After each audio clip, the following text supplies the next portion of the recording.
Sharif CI Satish పై suspension వేటు పడింది. Civil వివాదంలో ఓ వర్గానికి అనుకూలంగా వ్యవహరించడంతో రాచకొండ సిపి సుధీర్ బాబు సస్పెండ్ చేశారు. తుక్కుగూడలో 2 ఎకరాల భూ వివాదంలో సిఐ సతీష్ తలదూర్చాడు. కొన్నేళ్లుగా ఆ భూమిని పండిస్తున్నారు. అయితే 2 నెలల క్రితం కొత్త వ్యక్తులు దొంగ పత్రాలు తయారు చేసి పొజిషన్లోకి రావడానికి ప్రయత్నించారు. దీంతో బాధితులు పహాడీ షరీఫ్ పోలీసులకు ఫిర్యాదు చేశారు. కానీ సిఐ సతీష్ మాత్రం కొత్తగా వచ్చిన వ్యక్తులకు అనుకూలంగా వ్యవహరించాడు.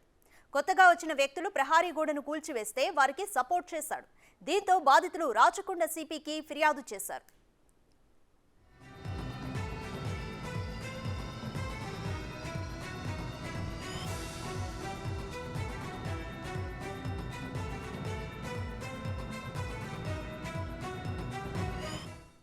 దీనిపై విచారణ జరిపిన కమిషనర్ సుధీర్ బాబు సిఐ సతీష్ తప్పు చేశాడని తేల్చారు.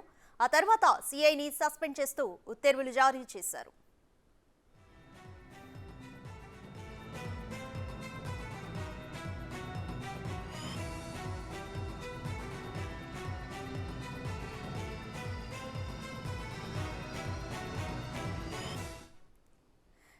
భూ వివాదానికి సంబంధించి సిఐ సతీష్ ఒక వర్గానికి అనుకూలంగా వ్యవహరించారని కమిషనర్ సుధీర్ బాబు సస్పెండ్ చేశారు. ఇక కంప్లీట్ డీటెయిల్స్ మా ప్రతినిధి సురేష్ అందిస్తారు. సురేష్, అసలు ఏం జరిగింది? భూ వివాదం ఏంటి? ఎందుకని ఒక వర్గానికి ఆయన అనుకూలంగా వ్యవహరించారు? కారణం ఏమని చెప్పారు? కంప్లీట్ డీటెయిల్స్ ఏంటి?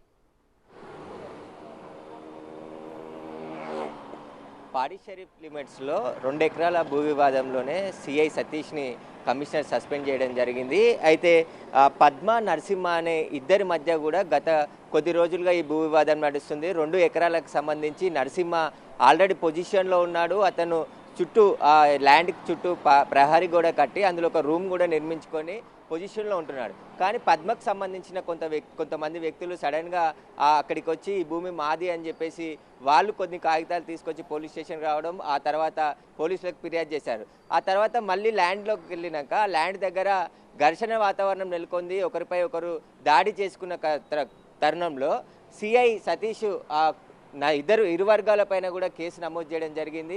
307 అటెంప్ట్ టు మర్డర్ కేసు నమోదు చేసి అందులో ఇద్దరిని రిమాండ్ చేశారు. మరో 3 పరారీలో ఉన్నట్టు చూపించారు. అయితే నరసింహ వర్గానికి సంబంధించిన వ్యక్తులపైనే అక్రమంగా కేసు పెట్టి పద్మకు సహకరించే విధంగా ప్రయత్నించిందని చెప్పేసి కూడా నరసింహకు సంబంధించిన బంధువులు రాచకొండ కమిషనర్ని కలవడం జరిగింది. దీనిపైన రాచకొండ కమిషనర్ సుధీర్ బాబు పూర్తి విచారణ జరిపి సతీష్ ఒక వర్గానికి కొమ్ము కాసినట్టుగా గుర్తించడం జరిగింది. అతను సడన్గా వచ్చి భూ వివాదంలో తలదూర్చి వారికి అనుకూలంగా అరెస్టులు చేసి వీళ్ళని రిమాండ్ చేసిందని చెప్పేసి కూడా రిపోర్ట్ ఇవ్వడంతో నిన్న సస్పెండ్ చేయడం జరిగింది. ఆ కొత్త ప్రభుత్వం వచ్చిన తర్వాత 3 కమిషనరేట్ రాచకొండ, సైబరాబాద్, హైదరాబాద్ కమిషనర్లు కూడా కొత్త వారు వచ్చారు. వారు ఖచ్చితంగా ఇలాంటి భూ వివాదాల్లో ఎవరు కూడా సిఐలు కానీ, ఎస్ఐలు కానీ, ఏసీపీలు కానీ తలదూర్చొద్దని స్పష్టమైన ఆదేశాలు ఇచ్చారు. గత ప్రభుత్వంలో భూ కబ్జాలకు పాల్పడ్డ నాయకులు అందదందాలతో పోస్టింగులు తెచ్చుకొని ఇలా కబ్జాదారులకి సపోర్టుగా ఉన్న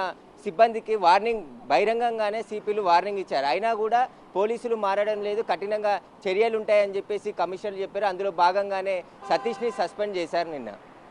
రైట్, థ్యాంక్ యూ సురేష్.